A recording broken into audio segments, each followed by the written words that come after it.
नमस्कार साथियों, धाकड़ science classes में आप सभी का हार्दिक स्वागत है।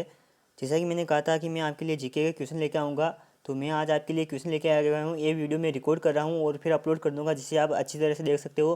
क्योंकि हम लाइव में चलेंगे तो लाइव में क्या है कि इसमें मतलब बफरिंग होगी और बार बार आपको आवाज़ भी नहीं आएगी। मतलब वीडियो पीछे चलेगा और आवाज़ आगे आएगी, जैसे कभी वीडियो रुक जाएगा, कभी आवाज़ रुक जाएगी, ये समस्या आएगी। तो इसी समस्या का समाधान के लिए मैं आपके लिए लगभग 25-30 क्वेश्चन लेके आया हूँ। ये 25 से प्लस क्वेश्चन है। तो ये जीके के क्वेश्चन है और ये 1857 की क्रांति और हिस्ट्री, यानी कि इंडियन राजस्थानी हिस्ट्री और इंडियन हिस्ट्री के दोनों मिक्स क्वेश्चन है। तो इसमें से आपके लगभग 2-3 क्वेश्चन आराम से आ सकते हैं। और आपको अगर विश्वास ना हो तो पिछले साल जो बीएसटीसी के मैंने मॉडल पेपर डाले थे वो देख सकते हो। बीएसटीसी के मैंने 10 मॉडल पेपर डाले थे, जिसमें से 25-30 क्वेश्चन तो ऐसे कॉपी पेस्ट हो गए थे और बाकी 15-20 क्वेश्चन ऐसे में ऑप्शन चेंज हो गए आए थे। लगभग 25 क्वेश्चन तो ऐसे थे जिसमें से ऑप्शन भी चेंज नहीं हुए, वो कॉपी पेस्ट हो गए थे। यानी कि जो मुझे बहुत ही इंपॉर्टेंट लगे थे मैं वही क्वेश्चन लेके आया था, उसमें डाले थे बीएसटीसी में। और आज भी मैं वही क्वेश्चन लेके आया हूँ जो बहुत ही इंपॉर्टेंट है और आपके पीटीटी, बीएसटीसी या किसी भी एग्जाम में आ सकते हैं। तो चलिए हम क्लास को स्टार्ट करते हैं। आप सारे क्वेश्चन जरूर देखें और फिर मैं आपके ऐसे धीरे धीरे हिंदी के, रीजनिंग के, इनके सबके क्वेश्चन डाल दूंगा। तो आज हम इसमें राजस्थान हिस्ट्री और इंडियन हिस्ट्री के जीके के क्वेश्चन सोल्व करते हैं। तो जीके में बहुत सारे स्टूडेंट की समस्या रहती है कि क्या पढ़े और क्या ना पढ़े। तो ये आप वीडियो देखें एक बार, फिर आपको पता चल जाएगा कि किस तरह के क्वेश्चन आते हैं। तो चलिए, पहला क्वेश्चन है आपके सामने कि राजस्थान में 1857 के विद्रोह की शुरुआत कब हुई थी। यानी क्वेश्चन साफ साफ या राजस्थान पूछ रहा है। अगर यहाँ भारत पूछता तो आपके 10 में ही हो जाता कि भारत में 1857 के विद्रोह की शुरुआत कब हुई थी, तो 10 में 1857 को हुई थी। लेकिन अगर ये राजस्थान पूछे तो आपके राजस्थान पूछे तो राजस्थान में आपको क्या करना है, 28 मई करना है। यानी कि राजस्थान में 1857 के विद्रोह की शुरुआत कब हुई थी, तो 28 मई 1857 को हुई थी और नसीराबाद से हुई थी। लेकिन अगर क्वेश्चन आपकी ये पूछ ले कि राजस्थान में 1857 के विद्रोह की सूचना कब मिली, तो आपको अगर सूचना की पूछे तो 19 मई को मिली थी। यानी कि लगभग कितने दिन पहले मिली थी, आपके 9 दिन पहले आपको सूचना मिल गई थी। यानी कि 19 मई 1857 को पॉलिटिकल एजेंट को सूचना मिल गई थी कि राजस्थान में क्रांति होगी। तो चलिए हम आगे बढ़ते हैं। अब दूसरे क्वेश्चन की ओर बढ़ते हैं। दूसरा क्वेश्चन है कि राजस्थान में 1857 के महान विद्रोह की शुरुआत कहाँ से हुई। ये क्वेश्चन बहुत इंपॉर्टेंट है, आपके ऐसा का ऐसा कॉपी पेस्ट हो सकता है। तो कहाँ से हुई थी, नसीराबाद से हुई थी, ये भी मैंने बात की थी। और नसीराबाद कहाँ है, तो अजमेर में ही आपके क्वेश्चन पे आ सकता है। चलिए अगले क्वेश्चन की ओर बढ़ते हैं। अगला क्वेश्चन आपके तीसरा क्वेश्चन आ गया है। ये बहुत ही इंपॉर्टेंट क्वेश्चन है। तीसरा क्वेश्चन आपके कॉपी पेस्ट हो सकता है कि ठाकुर कुशाल सिंह ने कहाँ के क्रांतिकारियों के विद्रोह का नेतृत्व किया था। ये ठाकुर कुशाल सिंह को राजस्थान में 1857 की क्रांति का नेतृत्व करता भी कहा जाता है। जैसे आपके भारत में पूछ ले कि भारत में 1857 की क्रांति का नेतृत्व किसने किया था, तो वो बहादुर शाह जफर है, उनका नाम हो जाता है। और अगर हम पूछे राजस्थान में, तो राजस्थान में पूछ ले कि राजस्थान में 1857 की क्रांति का नेतृत्व किसने किया था, तो ठाकुर कुशाल सिंह आपको करेक्ट करना है। तो क्वेश्चन है कि ठाकुर कुशाल सिंह ने कहाँ के क्रांतिकारियों विद्रोह का नेतृत्व किया था। तो इसमें आपके क्या हो जाएगा, आवा हो जाएगा। और ये आवा कहाँ पर है, आपके आवा पाली जिले में है। यानी कि पाली जिले में है ये आवा। और ये करंट का क्वेश्चन भी आ सकता है कि प्रधानमंत्री नरेंद्र मोदी ने हाल ही में स्टैचू ऑफ पीस, यानी कि स्टैचू ऑफ पीस का अनावरण किस जिले में किया है, तो पाली जिले में किया है। ये भी आपको याद रखना है। करंट की क्लास भी मैं लेके आऊँगा आपके लिए बहुत जल्द, जिसमें मैं सारा करंट अफेयर आपको जो भी बहुत इंपॉर्टेंट है वो क्वेश्चन मैं आपको लिए लेके आऊँगा। चौथा क्वेश्चन है कि लाला जयदयाल और मेहराब खान ने कहाँ के विद्रोह का नेतृत्व किया था। यानी कि दोनों क्रांतिकारी थे और इन दोनों क्रांतिकारियों ने कहाँ का विद्रोह का नेतृत्व किया था। ऑप्शन ए है कोटा, बी है भरतपुर, सी है एरिनपुरा और ड है आपके धौलपुर। तो इसमें आपके क्या हो जाएगा, कोटा इसका करेक्ट आंसर हो जाएगा। एक क्वेश्चन पूछा हुआ भी है कि लाला जयदयाल और मेहराब खान ने किस पॉलिटिकल एजेंट की हत्या की थी, इनने और क्रांतिकारियों ने मिलकर। तो मेजर बर्टन था, पॉलिटिकल एजेंट मेजर बर्टन था कोटा का, तो उसी की हत्या की थी। उसका सिर काट दिया था और उसका सिर भाले पे रख के, यानी कि ये भाला था इन क्रांतिकारियों का, और यहाँ सिर टेक के सिर ऊपर इसके अंदर रख दिया था और फिर पूरे कोटा शहर में घुमाया था। तो क्वेश्चन पूछा हुआ है कि किस पॉलिटिकल एजेंट का सिर भाले पर रखकर पूरे शहर में घुमाया था। तो ये कोटा के पॉलिटिकल एजेंट मेजर बर्टन थे, उनका सिर इन दोनों ने घुमाया था। लाला जयदयाल और मेहराब खां, और इनके साथ में क्रांतिकारी भी थे। तो अगले क्वेश्चन की ओर बढ़ते हैं। मैं आपका ज़्यादा टाइम वेस्ट नहीं करूँगा, क्योंकि हम लाइव में क्या है कि कमेंट पढ़ते हैं, हेलो हाय गुड मॉर्निंग ये करते हैं, तो उसमें आपका टाइम ज़्यादा बर्बाद होता है। इसलिए मैंने सोचा ये वीडियो में ऐसे आपकी जो बहुत ही इंपॉर्टेंट क्वेश्चन है उसी पर हम ज़्यादा चर्चा करेंगे और उसकी डिटेल बताएंगे। बाकी जो इंपॉर्टेंट क्वेश्चन है उसके बारे में हम बात नहीं करेंगे। तो अगला क्वेश्चन है कि विजय सिंह पथिक ने किस कृषक आंदोलन का नेतृत्व किया था। बहुत इंपॉर्टेंट क्वेश्चन है ये कि विजय सिंह पथिक, जिसका भूप सिंह नाम था इसका मूल नाम, तो इसने किस कृषक आंदोलन का नेतृत्व किया था, तो बिजोलिया किसान आंदोलन, जो कि कहाँ है, भीलवाड़ा जिले में पड़ता है। इसमें यहाँ 84 प्रकार के कर लिए जाते थे, उन्हीं से परेशान होकर किसानों ने आंदोलन किया था और जिसका विजय सिंह पथिक ने नेतृत्व किया था। अगले क्वेश्चन की बात, और ये बेगू किसान आंदोलन के बारे में पूछा हुआ है कि रूपाजी और कृपाजी धाकड़ हैं जो किस किसान आंदोलन में शहीद हुए थे, तो बेगू किसान आंदोलन में शहीद हुए थे और इसका नेतृत्व राम नारायण चौधरी ने किया था। अगले क्वेश्चन की ओर बढ़ते हैं। अगला क्वेश्चन है कि संघ सभा की स्थापना किसने की थी, तो संघ सभा की स्थापना आपके किसने की थी, क्वेश्चन बहुत इंपॉर्टेंट है। छठा क्वेश्चन भी आपके स्क्रीनशॉट ले सकते हो आप कि संघ सभा की स्थापना किसने की थी, तो संघ सभा की स्थापना आपके गोविंद गुरु ने की थी। किसने की थी, गोविंद गुरु ने की थी। साफ साफ ये क्वेश्चन कॉपी पेस्ट हो सकता है, आप इसको अच्छे से याद रखें। और कब की थी, तो ये 1905 में की थी। मैंने एनसीईआरटी में देखा था 1905 में की थी। और इस 1905 से इसको अब इसकी तारीख में अभी कन्फ्यूजन में है, ये 2-3 दिन, कहीं तो 1905 लिखा हुआ है, कहीं 1903 और कहीं 1881 भी लिखा हुआ है। तो इसका मैं आपको अलग बता दूंगा क्योंकि इसका अभी तक मुझे उठने का आंसर मुझे भी नहीं मिला है अभी तक इसका आंसर। तो अगला क्वेश्चन, सातवां क्वेश्चन आ गया है आपके। सातवां क्वेश्चन है कि भगत आंदोलन किस क्षेत्र से हुआ था, यानी कि जो आपके भगत आंदोलन है ये किस क्षेत्र में हुआ था। तो ये ऑप्शन है आपके सामने, तो इसमें क्या हो जाएगा, डूंगरपुर और बांसवाड़ा हो जाएगा। नहीं, भगत आंदोलन जो कि मतलब भील जनजाति से संबंधित था और ये कहाँ हुआ था, डूंगरपुर और बांसवाड़ा में हुआ था। अगला क्वेश्चन आपके सामने आ गया कि मेवाड़ प्रजामंडल के संबंधित नेता कौन थे, यानी कि प्रजामंडल से भी आपके क्वेश्चन आ सकता है। तो मेवाड़ प्रजामंडल से संबंधित नेता कौन थे, तो आपके पंडित हीरालाल शास्त्री भी नहीं थे, नवीनराम शर्मा भी नहीं थे, कोटा से थे ये भी। और इसमें आ जाएगा माणिकलाल वर्मा, यानी कि मेवाड़ प्रजामंडल से कौन संबंधित थे, माणिकलाल वर्मा इसका करेक्ट आंसर हो जाएगा। अगला 9वां क्वेश्चन है कि भोगीलाल पंड्या किस रियासत के प्रजामंडल से संबंधित थे। ये भी बहुत इंपॉर्टेंट क्वेश्चन है, पूछा हुआ है कि भोगीलाल पांड्या का संबंध किससे है, तो ये डूंगरपुर से थे। इन्हें डूंगरपुर का गांधी भी कहा जाता है भोगीलाल पंड्या को। अगले क्वेश्चन की बात करते हैं हम। अगला क्वेश्चन आपका है बहुत इंपॉर्टेंट है, कई बार एग्जाम में RS तक के एग्जाम में आया हुआ है कि शहीद सागरमल गोपा का संबंध किस रियासत से हैं, तो ये आपके जैसलमेर से हैं। और अभी PTT आपके शायद 2017-18 में क्वेश्चन आया था कि मतलब शहीद सागरमल गोपा की पुस्तक का नाम क्या है, तो इन्होंने एक तो लिखी थी जैसलमेर में गुंडा राज, एक तो इनकी बुक का नाम है जैसलमेर में गुंडा राज, और एक और इनकी पुस्तक थी, मतलब इनकी 2 पुस्तकें लिखी थी इन्होंने।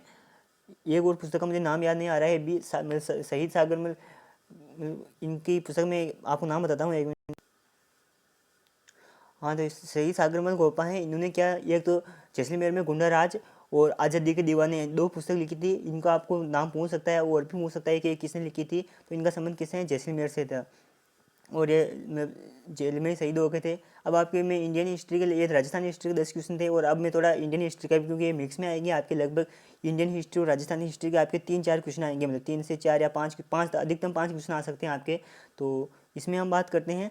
तो पहला क्वेश्चन आपके कि मतलब ब्रह्म समाज की स्थापना किसने की थी, तो ये भी बहुत इंपॉर्टेंट है, आया हुआ है 2018 PTT 2018 में भी पूछा हुआ क्वेश्चन है कि ब्रह्म समाज की स्थापना किसने की थी, तो राजा राम मोहन राय इसका करेक्ट आंसर देगा। राजा राम मोहन राय ने ब्रह्म समाज की स्थापना की थी। अगला क्वेश्चन है आपके सामने कि रामकृष्ण मिशन की स्थापना किसने की थी, तो रामकृष्ण मिशन की स्थापना किसने की थी, तो इसमें स्वामी विवेकानंद इसका करेक्ट आंसर हो जाएगा। और इन्हीं के गुरु थे रामकृष्ण परमहंस, तो इन्हीं के सानिध्य में स्वामी विवेकानंद ने रामकृष्ण मिशन की स्थापना की थी। और अगले क्वेश्चन की ओर बढ़ते हैं। अगला क्वेश्चन है आपके सामने तीसरा क्वेश्चन भी बहुत इंपॉर्टेंट है, डायरेक्ट क्वेश्चन आ सकता है, कॉपी पेस्ट हो सकता है कि 1893 में विश्व धर्म सम्मेलन में स्वामी विवेकानंद है ये कहाँ भाग लिया था, यानी कहाँ लिया था, तो इसमें आपके शिकागो हो जाएगा, शिकागो करेक्ट आंसर हो जाएगा, शिकागो इसमें C आंसर करेक्ट हो जाएगा। अगले क्वेश्चन की बात करते हैं हम। अगला चौथा क्वेश्चन है आपके सामने कि राजा राम मोहन राय की मृत्यु कहाँ हुई थी, तो ये ब्रिस्टल में हुई थी। ज़्यादा इंपॉर्टेंट क्वेश्चन नहीं है, ये ऐसे क्वेश्चन नहीं आते हैं, जो इंपॉर्टेंट है उस पर हम ज़्यादा चर्चा करेंगे, बाकी फालतू के क्वेश्चन को हम ज़्यादा नहीं देखेंगे। तो अगला क्वेश्चन है आपके सामने कि राजा राम मोहन राय के प्रयासों से किस गवर्नर जनरल के समय सती प्रथा को रोकने के लिए कानून बना था। बहुत ही इंपॉर्टेंट क्वेश्चन है, स्क्रीनशॉट ले लो इसका कि राजा राम मोहन राय के प्रयासों से किस गवर्नर जनरल के समय सती प्रथा पर रोक लगाई थी, तो लॉर्ड विलियम बेंटिंग, यानी कि ये लॉर्ड विलियम बेंटिंग है, इन्हीं के प्रयासों, मतलब राजा राम मोहन राय के प्रयासों और इन्हीं के सहयोग से सती प्रथा पर रोक लगाई थी। बहुत इंपॉर्टेंट क्वेश्चन है, आपकी क्वेश्चन आ सकता है, आया हुआ भी शायद 2018 में तो आया हुआ भी है कि सती प्रथा पर रोक किस गवर्नर जनरल के टाइम पर लगी थी, तो लॉर्ड विलियम बेंटिंग के टाइम पर लगी थी। अगला क्वेश्चन है कि वेदों की ओर लौट चलो का नारा किसने दिया था, तो ये तो सबको पता होगा आपको कि वेदों की ओर लौट चलो का नारा किसने दिया था आपके, तो ये स्वामी दयानंद सरस्वती इसमें करेक्ट आंसर देगा। अगले क्वेश्चन की ओर बढ़ते हैं। जय हिंद का नारा किसने दिया था, तो आपके ये भी बहुत इंपॉर्टेंट है, जय हिंद का नारा किसने दिया था। क्वेश्चन आज ऐसे नारे में से ये क्वेश्चन आपके जरूर पूछता है, तो सुभाष चंद्र बोस इसका करेक्ट आंसर जाएगा। और सुभाष चंद्र बोस से आपके अभी करंट में क्वेश्चन बन सकता है कि 23 जनवरी को, यानी कि 23 जनवरी को कौन सा दिवस मनाया जाता है, तो पराक्रम दिवस, यानी कि इन्हीं की जन्म जयंती के अवसर पर क्या मतलब पराक्रम दिवस मनाया जाता है। तो आपकी ये क्वेश्चन इस बार आ सकता है कि पराक्रम दिवस किसकी जयंती पर मनाया जाता है। तो आप प्रतिवर्ष 23 जनवरी को मनाया जाएगा ये, और सुभाष चंद्र बोस की जयंती 125वीं जयंती के उपलक्ष्य में ये मनाया गया था। अगले और इनका ये मतलब रोस द्वीप था अंडमान निकोबार में, एक छोटा सा रोस द्वीप का नाम, उसका नाम भी चेंज करके बोस द्वीप कर दिया है। ये क्वेश्चन भी आ सकता है आपके कि हाल ही में रोस द्वीप का नाम क्या रखा है, तो बोस द्वीप रखा है। और ये एक हेवलॉक द्वीप था, उसका नाम स्वराज द्वीप रखा है। ये भी आपके अंडमान निकोबार में है दोनों द्वीप। ये भी क्वेश्चन आपके करंट में पूछ सकता है। मैं करंट की क्लास अलग से लूँगा आपके, जिसमें लगभग 1-2 घंटे की क्लास होगी, जिसमें पूरा करंट अफेयर कंप्लीट करेंगे, जो बहुत ही इंपॉर्टेंट है। ये क्वेश्चन बहुत इंपॉर्टेंट है। 8वां क्वेश्चन कि भगत सिंह, राजगुरु और सुखदेव को फांसी कब दी गई थी, बहुत इंपॉर्टेंट क्वेश्चन है, जो कि 23 मार्च 1931 को दी गई थी। और 23 मार्च को हम शहीद दिवस के रूप में भी मनाए जाते हैं। तो ये भी क्वेश्चन भी आ सकता है कि शहीद दिवस कब मनाया जाता है, तो 23 मार्च को भी मनाया जाता है और 30 जनवरी को भी मनाया जाता है। क्वेश्चन आ सकता है आपके शहीद दिवस के बारे में भी। अगला क्वेश्चन भी बहुत इंपॉर्टेंट है। क्वेश्चन है कि आपके कांग्रेस का प्रथम अध्यक्ष कौन था, यानी कांग्रेस का प्रथम अध्यक्ष कौन था, तो व्योम चंद्र बनर्जी इसका करेक्ट आंसर जाएगा। जबकि ए ओ ह्यूम तो इन्होंने स्थापना की थी 1885 में। 1885 में कांग्रेस की स्थापना किसने की थी, तो ए ओ ह्यूम इसका आंसर जाएगा। लेकिन क्वेश्चन जाएगा कांग्रेस के का प्रथम अधिवेशन, यानी कि अधिवेशन से आपके ये क्वेश्चन जरूर आएगा। तो इससे ये किसने प्रथम अधिवेशन की किसने की थी, तो व्योम चंद्र बनर्जी ने की थी। और ये क्वेश्चन आपके ये भी पूछा हुआ है कि कांग्रेस आज़ादी के समय कांग्रेस का अधिवेशन की स्थापना मतलब अध्यक्षता किसने की थी, तो वो पट्टाभी सीतारामैया उसका करेक्ट आंसर हो जाएगा। ये भी हम बात करेंगे और हम क्वेश्चन लेके आ जाएंगे। ये जो भी इंपॉर्टेंट है, जो सारे क्वेश्चन लेके आ जाएंगे। अगला 10वां क्वेश्चन है कि भारतीय राष्ट्रीय कांग्रेस के शुरुआत अधिवेशन यानी कि 1907 का अध्यक्ष कौन था। ये भी बहुत इंपॉर्टेंट क्वेश्चन है, कौन था, तो रास बिहारी घोष, यानी रास बिहारी घोष और रास बिहारी बोस ये अलग अलग हैं। तो इसमें रास बिहारी घोष हो जाएगा, जबकि रास बिहारी बोस थे वो जापान में मतलब आज़ाद हिंद फौज का नेतृत्व कर रहे थे, वो अलग थे मतलब, और ये घोष अलग थे। अगला क्वेश्चन है आपके सामने, महात्मा गांधी ने किस आंदोलन के समय 1 वर्ष के भीतर स्वराज लाने की बात कही थी, तो ये असहयोग आंदोलन के में कही थी, मतलब 1 वर्ष के भीतर स्वराज लाने की बात कही थी। अगला क्वेश्चन है आपके सामने 12वां क्वेश्चन, बहुत इंपॉर्टेंट है कि प्रांतों में द्वैत शासन किस अधिनियम से लागू हुआ था। बहुत इंपॉर्टेंट क्वेश्चन है, इसका स्क्रीनशॉट ले लीजिए कि प्रांतों में द्वैत शासन किस अधिनियम से लागू हुआ था, तो ये 1919, यानी कि इसका आंसर बी आंसर करेक्ट हो जाएगा, 1919 के अधिनियम से ये प्रांतों में द्वैत शासन। और अगर आपके केंद्र में पूछ ले तो केंद्र में 1935 के अधिनियम से द्वैत शासन की स्थापना की थी। और इनके अन्य नाम भी वो याद कर लेना, और आगे हम देखते हैं और क्वेश्चन में आ जाएंगे। और अगला क्वेश्चन 13वां क्वेश्चन है कि सांप्रदायिक आधार पर पृथक निर्वाचन प्रणाली को अपनाते हुए किस अधिवेशन के द्वारा मुस्लिमों के लिए पृथक निर्वाचन मंडल की स्थापना की थी। बहुत इंपॉर्टेंट है, तो ये 1909 का अधिनियम है, 1909 का भारत शासन अधिनियम है। इसमें मतलब मुस्लिमों को पृथक निर्वाचन मंडल की मतलब प्रणाली अपनाने के लिए मतलब दिया था, जिससे सांप्रदायिक आधार पर मतलब उनको वोट देने का अधिकार मिला था इसमें। और 1919 में मतलब महिलाओं को भी वोट देने का अधिकार मिल गया था। इसे क्वेश्चन पूछ सकता है कि किस अधिनियम में महिलाओं को वोट देने का अधिकार मिला था, तो 1919 में मिला था। और अगले क्वेश्चन की बात करते हैं हम। अगला क्वेश्चन आपके सामने आ गया है, 14वां क्वेश्चन आ गया आपके सामने कि कांग्रेस के एकमात्र प्रतिनिधि के रूप में गांधी जी ने किस गोलमेज सम्मेलन में भाग लिया था। ये भी बहुत इंपॉर्टेंट है, मतलब कि कांग्रेस का प्रतिनिधित्व किया था और गांधी जी ने किस गोलमेज सम्मेलन में भाग लिया था, तो गांधी जी ने द्वितीय गोलमेज सम्मेलन में भाग लिया था। और आपकी ये क्वेश्चन कई बार पूछा हुआ है कि इन तीनों गोलमेज सम्मेलन में भाग लेने वाले कौन थे, तो एक तो आपके भीमराव अम्बेडकर थे, और दूसरे व्यक्ति कौन थे, तो महाराजा गंगा सिंह है, जो हमारे इधर राजस्थान के गंगा सिंह के मतलब गंगापुर के हैं, गंगापुर के मतलब महाराजा थे। तो महाराजा गंगा सिंह और भीमराव अम्बेडकर ये दोनों व्यक्ति थे जिन्होंने तीनों गोलमेज सम्मेलन में भाग लिया था, और ये इंग्लैंड में हुए थे 1931, 32 और 33 में हुए थे ये तीनों। तो ये आपके क्वेश्चन थे। ये क्वेश्चन कैसे लगे, मैं आज कम ही क्वेश्चन लेके आया हूँ आपके, लगभग 24 क्वेश्चन 24 क्वेश्चन लेके आया हूँ। तो आप सभी मुझे ज़रूर बताइए 24 क्वेश्चन आपको कैसे लगे।